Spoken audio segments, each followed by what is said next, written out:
Yazılmagan yazmış degen canım. Dilimere jelli var şiirini yazgan. Dizlerinin sıkış şedevri.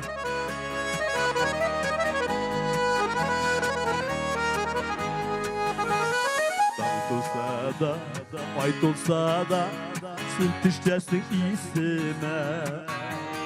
O yarada eğlendin sen, bin kadrelek eşime. Yazılmagan yazmışım mı, tatlı sağışım mı sen? İlk devgisi yüvümü bu, sıngı yazmışım mı son? İlk devgisi yüvümü bu, sıngı yazmışım mı son? Seni görsem yaşlığıma, bir koynanday bulam. Sen yılmaysan o yaş kebik, yaktırıp gider dünyam. Yazılmagan yazmışım mı, tatlı sağışım mı sen?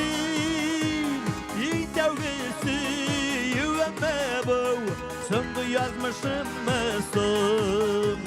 İlk devgisi yüveme bu, sıngı yazmışım mı son?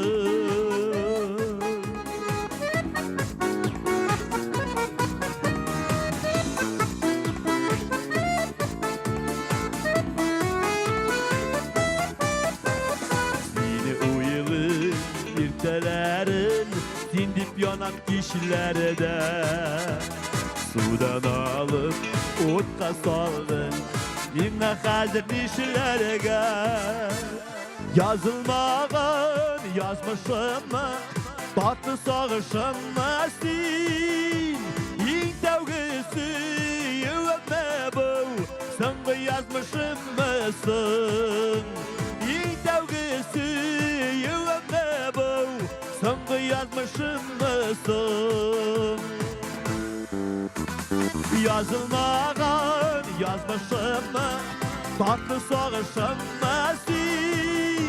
İlk devgisi yüveme bu, sıngı yazmışım mısın? İlk devgisi yüveme bu, sıngı yazmışım mısın?